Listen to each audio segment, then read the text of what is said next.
मिश्रण क्या होता है, मिश्रण करना किसे कहते हैं और मिश्रण क्या होता है। तो आज के लेक्चर में हम लोग जानेंगे मिश्रण के इंट्रोडक्शन यानी कि परिचय के बारे में।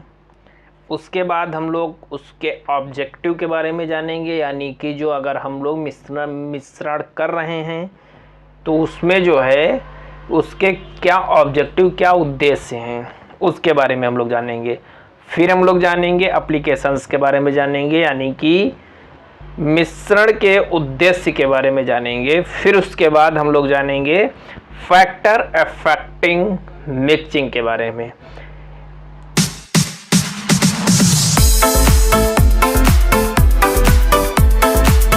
तो नमस्कार दोस्तों, मैं अभिषेक पटेल आपका हार्दिक स्वागत करता हूं अपने YouTube चैनल इजी फार्मेसी में। दोस्तों हमारे चैनल को लाइक करें, शेयर करें एंड सब्सक्राइब करें। दोस्तों आज हम लोग पढ़ने जा रहे हैं मिश्रण के बारे में। तो इसमें दोस्तों सबसे पहले हम लोग इंट्रोडक्शन के बारे में जानते हैं, क्या होता है मिश्रण। ठीक है, यानी कि मिक्सिंग क्या होता है इसके बारे में हम लोग जानेंगे। सिंपल सी लैंग्वेज में आप समझ सकते हैं, एक पदार्थ ये रखा हुआ है, एक पदार्थ ये रखा हुआ है, दोनों को मिला देंगे तो तीसरा पदार्थ हमें प्राप्त हो जाएगा, जिसको कहते हैं, इसको इन दोनों प्रक्रियाओं के बीच में जो भी हम कार्य क्रिया करते हैं उसको हम लोग मिश्रण कहते हैं। बहुत ही सिंपल लैंग्वेज में हम लोग जानेंगे कि जो ये मिश्रण है, मिश्रण करना जो हम लोग पढ़ने जा रहे हैं, इसमें हम लोग तीनों चीज़ों को जानेंगे, ठोस, तरल और गैस। ठोस को कैसे मिश्रण करते हैं, तरल को कैसे मिक्सिंग करते हैं और गैसों को कैसे मिक्सिंग करते हैं, ये अब हम लोग जानेंगे। तो इंट्रोडक्शन की अगर हम लोग बात करते हैं, इंट्रोडक्शन की बात करते हैं, क्या लिखा हुआ है, आप डिफिनीशन की बात करते हैं कि आप किस तरह से डिफिनीशन को लिखेंगे। यानी कि आपको मिश्रण करना तो पता है, सबको पता है, ठीक है। जब दो पदार्थों को हम आपस में कस के मिला देंगे मिक्सिंग हो जाएगा। जैसे आप समझ सकते हैं, एक आप घर का ही ले लीजिए, गेहूं का आटा ले लीजिए, मक्के का आटा ले लीजिए, दोनों को अलग अलग ले लीजिए और फिर एक में ही कायदे से मिला दीजिए, उसी को हम लोग कहते हैं मिक्सिंग, ठीक है। अब हम लोग बात करते हैं कि हम लोगों को डिफिनीशन किस तरह से लिखना है। डिफिनीशन क्या लिखना है, जिसमें दो या दो से अधिक पदार्थों को इस प्रकार मिलाया जाए कि एक पदार्थ के सभी कण दूसरे पदार्थ के कणों के अति निकट संपर्क में आ जाए। यानी कि इतना अच्छे से मिलाना है, इतना सिंपल सी डिफिनीशन है, दो या दो से अधिक पदार्थों को इतनी बारीकी से मिलाया जाए कि दोनों पदार्थों के कण आपस में अच्छे से मिल जाए। बस यही तो कहा गया है दोस्तों, ठीक है। अब आगे देखते हैं क्या है। विभिन्न कारक हैं जो मिश्रण की प्रक्रिया को प्रभावित करते हैं। मिश्रण की प्रक्रिया को प्रभावित करते हैं बहुत से ऐसे विभिन्न कारक भी हैं, जैसे पदार्थ का घनत्व, ठीक, कण का आकार तथा पदार्थ का अनुपात। लेकिन इस तरह का एक सही समांगी मिश्रण प्राप्त करना कठिन होता है, ठीक। मिश्रण को किसी सीमा तक मिलाया जाता है, मिश्रण को किस सीमा तक मिलाया जाता है या उत्पाद पर निर्भर करता है। यानी कि हम मिश्रण को जो उस सीमा तक किस सीमा तक हमको मिलाना, कितना ज़्यादा मिलाना है, कितना कम मिलाना है, ये उस पदार्थ पर निर्भर करता है जिस पदार्थ को हम मिला रहे हैं। ठीक है, जिसके लिए इसे किया जा रहा है। ठीक है, उदाहरण के लिए वितरण के लिए या किसी अन्य प्रकार के भौतिक बदलाव के लिए। उस पदार्थ पर यह भी निर्भर करता है कि अगर हमको उसको डिस्ट्रीब्यूट करना है तो हम उस तरह से मिलाएंगे कि हम डिस्ट्रीब्यूट आसानी से कर पाएं। ठीक है, अब हम लोग देखेंगे ऑब्जेक्टिव के बारे में, पढ़ेंगे ऑब्जेक्टिव, उद्देश्यों के बारे में पढ़ेंगे। सबसे पहला उद्देश्य क्या होता है? रासायनिक प्रतिक्रिया संवर्धन।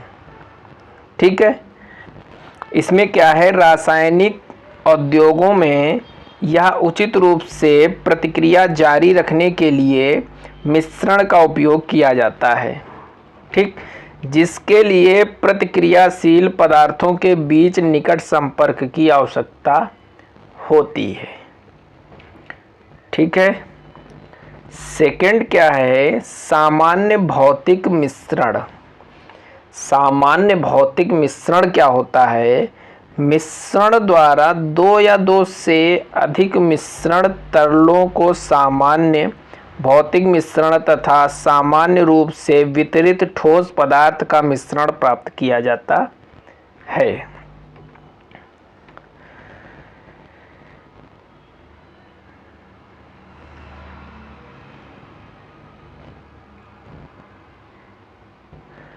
अब आगे पढ़ेंगे सामान्य मिश्रण करने की प्रक्रिया निम्न प्रकार के उत्पादों को प्राप्त करने के लिए की जाती है।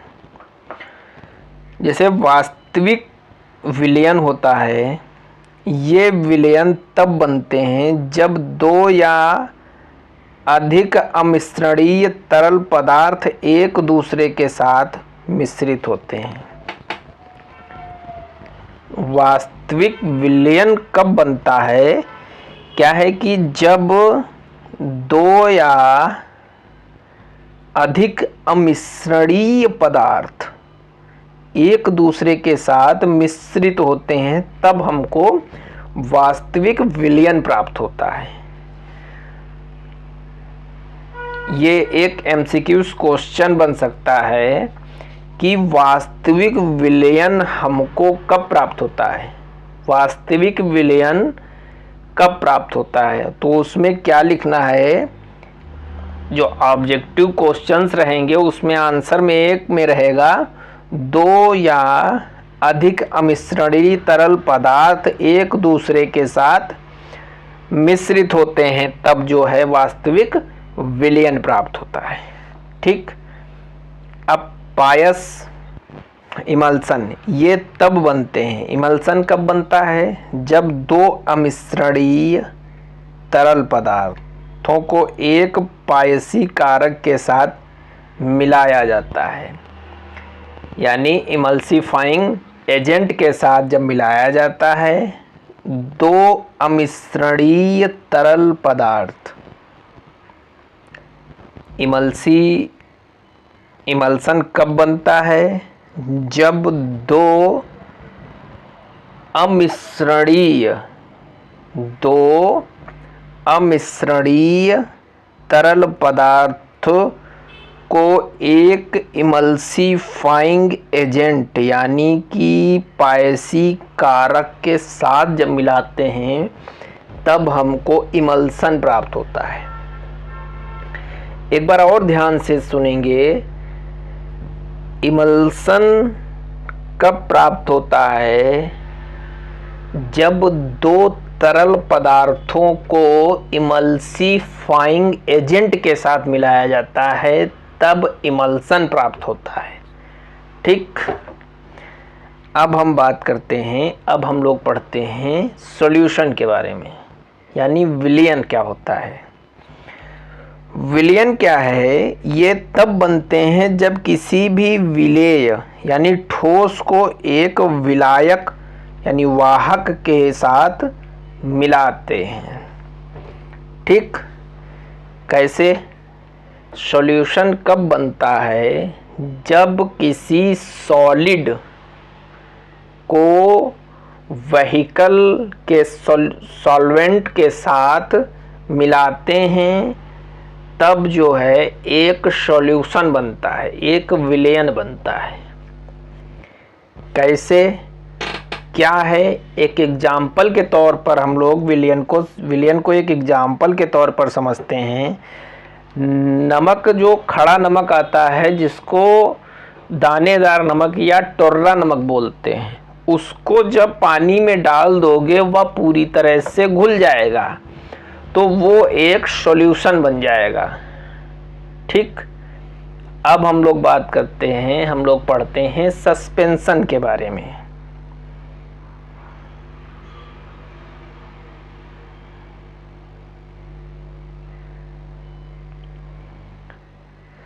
सस्पेंशन के बारे में बात करते हैं। निलंबन जिसको बोलते हैं, हिंदी में बोलते हैं निलंबन। ठीक, ये कब बनता है? जब अघुलनशील ठोस विलायक या वाहक के साथ मिलाया जाता है। सस्पेंशन निलंबन कब बनता है? जब किसी इनसॉल्युबल सॉलिड या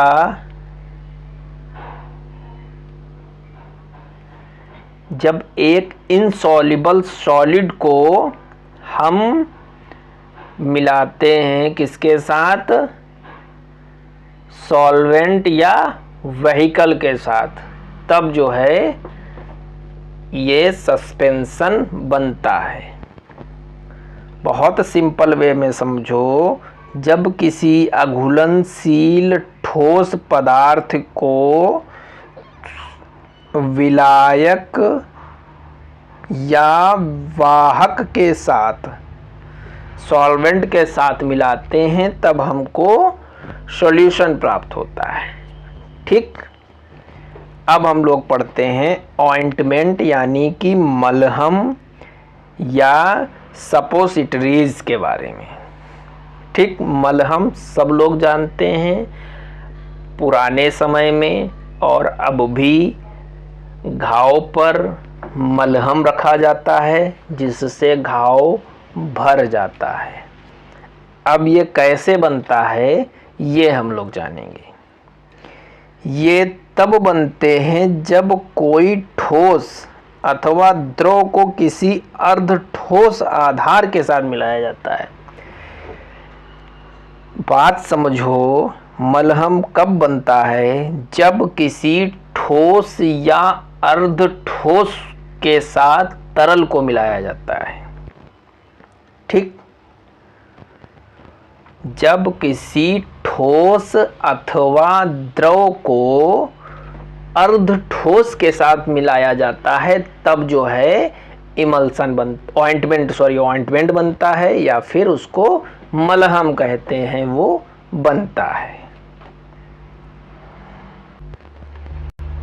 अब पढ़ेंगे कैप्सूल। कैप्सूल कब बनते हैं, कैसे बनता है? जब दो या दो से अधिक ठोस पदार्थों को मिलाकर चूर्ण बनाते हैं, जिसे जिलेटिन के खोल में भर के एक साथ मिलाया जाता है, कैप्सूल बन जाता है। समझो कैसे बनता है कैप्सूल। जब दो या दो से अधिक ठोस पदार्थ, ठीक, ठोस पदार्थ को पीस लिया जाता है, चूर्ण बनाया जाता है, फिर उसको जिलेटिन के खोल में भरा जाता है और फिर जो है वह पूरा कैप्सूल कहलाता है। ठीक, जैसे ये जिलेटिन का खोल है दो, 2 खोल जिलेटिन के रहते हैं, उसमें इसमें जो है ये ठोस जो चूर्ण था ये भर दिया गया, कैप लगा दी गई, ये पूरा जो है कैप्सूल वो कहलाएगा। अभी भी नहीं समझ में आया होगा। जब 2 या 2 से अधिक ठोस पदार्थ को चूर्ण बनाया जाता है, उसको जिलेटिन के खोल में भर दिया जाता है, कैप्सूल बन जाता है। ठीक, अब पढ़ेंगे टैबलेट।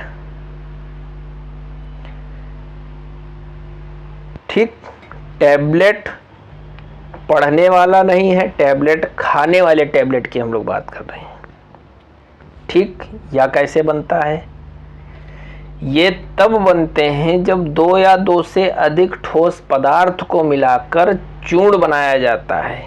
ठीक, तथा इस चूर्ण को उच्च दाब के साथ पीटा जाता है तो टैबलेट बन जाता है। सिंपल भाषा में समझो, जब 2 या 2 से अधिक ठोस पदार्थ को मिलाकर चूर्ण बना लिया जाता है। ठीक, फिर टैबलेट के आकार के अलग अलग सांचे होते हैं। उन सांचों में इस चूर्ण जो बनाया गया है ठोस या 2 या 2 से अधिक ठोस पदार्थों के माध्यम से, पदार्थों का जो ये चूर्ण बनाया गया है, इसको भर दिया गया उसमें जो डाई थी, जिसे छोटे छोटे रहते हैं, ऐसे ऐसे हैं छोटे छोटे खांचे ये टैबलेट के आकार के, और इसमें हम लोगों ने ये चूर्ण भर दिया और अधिक दाब लगा दिया, ज़्यादा सा दाब लगा दिया तो ये इसमें दब जाएगा और एक ठोस टैबलेट बन जाएगा। टैबलेट है, कैप्सूल है, और ये आपका ये ऑइंटमेंट है। ऑइंटमेंट के बाद सस्पेंशन है, सॉल्यूशन है, इमल्सन है, ट्रू सॉल्यूशन है। इनको हम लोग आगे बहुत ही डीपली से पढ़ेंगे। अभी ये इस चैप्टर में आ गया, इस टॉपिक में आ गया, तो हमने मिक्सिंग के बारे में पढ़ रहे थे तो उसमें आया तो हम लोगों ने थोड़ा सा जान लिया। और ये इसमें लिखना भी है, अगर थ्योरिकल आप लिखते हैं, थ्योरिकल पूछा जाता है मिक्सिंग क्या होती है, तो उसमें थोड़ा सा भी लिखना है थोड़ा। अब हम लोग जो है एप्लीकेशंस के बारे में जानेंगे, यानी कि अनुप्रयोग के बारे में जानेंगे। मिक्सिंग के अनुप्रयोग क्या होते हैं। ठीक, चलो। फार्मास्यूटिक्स प्रक्रमों में मिश्रण एक सामान्य विधि है। जाहिर सी बात है, कोई चीज़ आपको बनाना है, एक से सब कुछ बन नहीं जाता, एक से अधिक पदार्थों को आपको मिलाना ही पड़ेगा। जो पदार्थ आप मिला रहे हैं वही आपकी प्रक्रिया जो है वो मिक्सिंग कहला रही है। मिक्सिंग वही कहला रही है जो आप 2 या 2 से अधिक पदार्थों को एक साथ मिला रहे हैं। कैसे? अगर आप इसको और इजी वे में जाएंगे तो आप देखेंगे जब मकान बनाया जाता है तो उसमें मसाला बनाया जाता है। ईंट को जो एक दूसरे से जोड़ने के लिए जो मसाला बनाया जाता है उसमें बालू डाली जाती है, सीमेंट डाली जाती है, मोरंग डाली जाती है और कभी कभी गिट्टी भी डाली जाती है। ठीक, उसको क्यों ऑनर कहता है, क्यों हकदार जो होता है वो कहता है कि इसको भैया बहुत कायदे से मिला लेना, बहुत अच्छे से मिला लेना भैया इसको। तो जो वर्कर होता है वो कहता है भैया हम बहुत अच्छे से मिला रहे हैं, आप देख लो खड़े होके। तो वो खूब कायदे से रगड़ रगड़ के मिलाता है, खूब कायदे से रगड़ रगड़ के मिलाता है। क्यों रगड़ता है, क्यों रगड़ना? क्योंकि रगड़ने से उसको और बढ़िया से रगड़ने से जो सीमेंट होती है वो मोरंग के कण कण में मिल जाती है। जो ये मिला रहा है, बढ़िया से मिलाया है, वो जो एक तसला डालने के बाद जो बैठ के कर रहा है वो वही तो मिक्सिंग है। उसी को मिश्रण कहते हैं। उसी को आप फार्मास्यूटिकल में अगर आएंगे, आप जब आप फार्मास्यूटिकल में जाएंगे, इंडस्ट्री में जाएंगे, तो वहाँ जो है बड़ी बड़ी मशीनें लगी, उससे मिक्सिंग की जाती है, हाथ से मिक्सिंग नहीं की जाती है। ये तो बता रहे हैं, एक फॉर एग्जांपल बता रहे हैं कि अभी आपके ये समझ में आ जाए कि एक्चुअल में मिक्सिंग किस को कह रहे हैं हम लोग, क्या है ये सब मिक्सिंग, वो हम कहना चाह रहे हैं। ठीक है, तो इसके अनुप्रयोग के बारे में जाने। फार्मास्यूटिकल प्रकरणों में मिश्रण एक सामान्य विधि है। विभिन्न प्रकार के फार्मूलेशन को इस प्रक्रिया का प्रयोग करके तैयार किया जाता है, सबको पता है। ठीक, लेकिन क्या है, कुछ खुराक रूप के निर्माण में ये मध्यवर्ती चरण होते हैं। कौन से? जो हम लोग पढ़ने जा रहे हैं।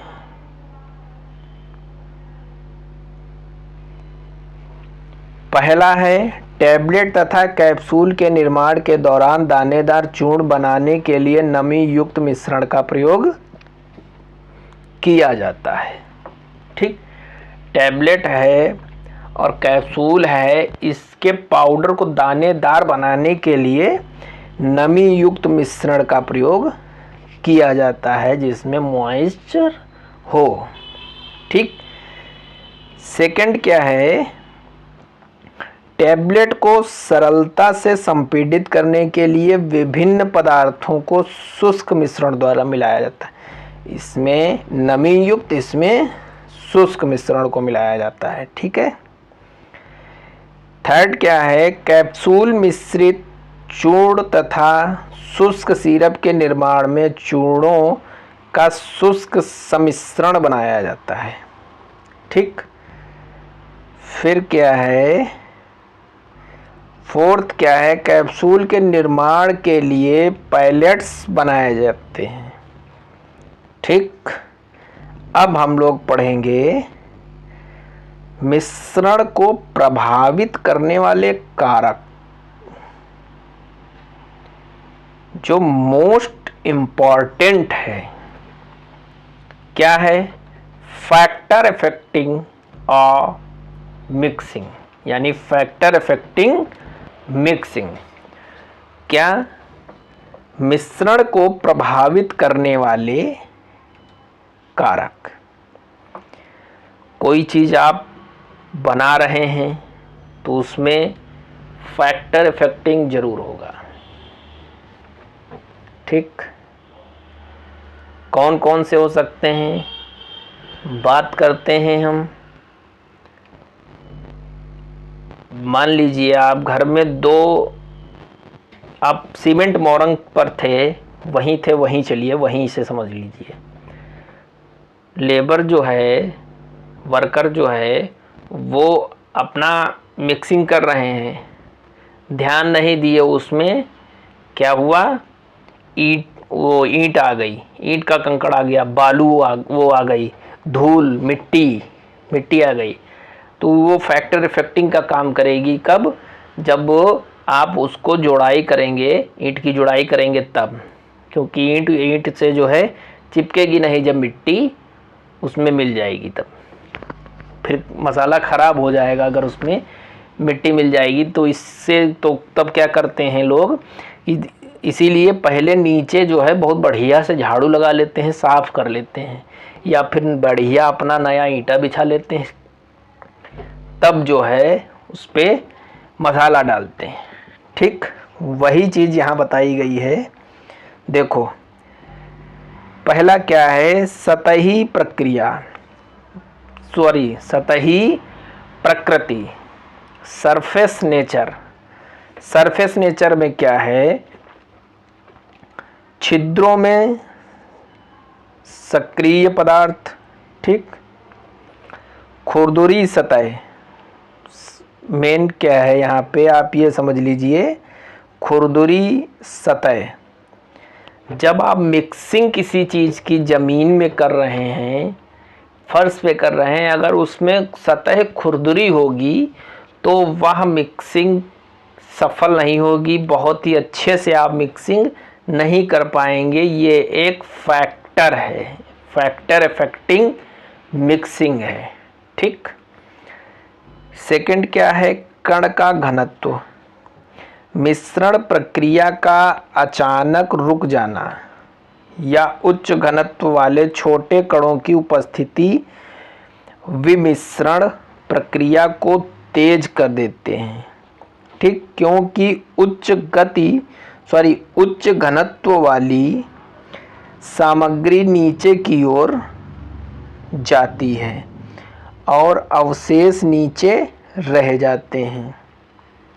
ठीक है, यानी जो है कण का घनत्व जो है, अगर कण का आकार जो है, घनत्व है, वह अगर सही नहीं होगा तो फिर जो उच्च घनत्व वाली जो है चीज़ें हैं वह नीचे बैठ जाएंगी और निम्न घनत्व वाला ऊपर हो जाएगा, तो मिश्रण सही से नहीं होगा।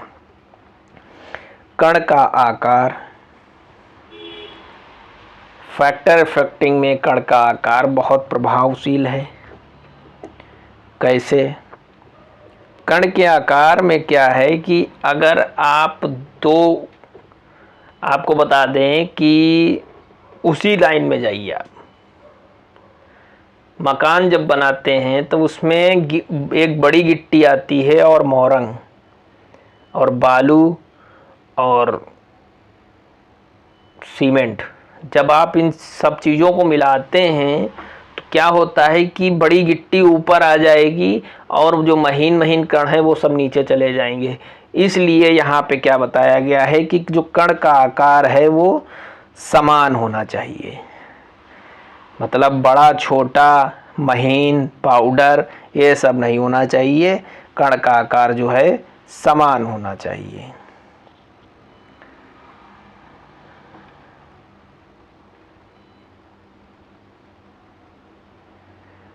और इसमें बताया गया है जिस पदार्थ का औसत कण आकार 100 माइक्रोन से कम होता है वह मिश्रण को सटीक बनाते हैं, यानी कि मिश्रण अच्छा होता है उनका।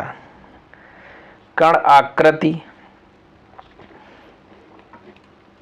समान मिश्रण के लिए आदर्श कण का आकार गोलाकार होता है। ठीक, जब समान मिश्रण के लिए अगर आप बोल रहे हैं तो उसका जो आदर्श कण होगा वो गोलाकार होगा। कणों के बीच इंटरलॉकिंग के कारण एक साथ मिश्रित होने पर अनियमित आकार के कणों को आसानी से अलग नहीं किया जा सकता है। ठीक,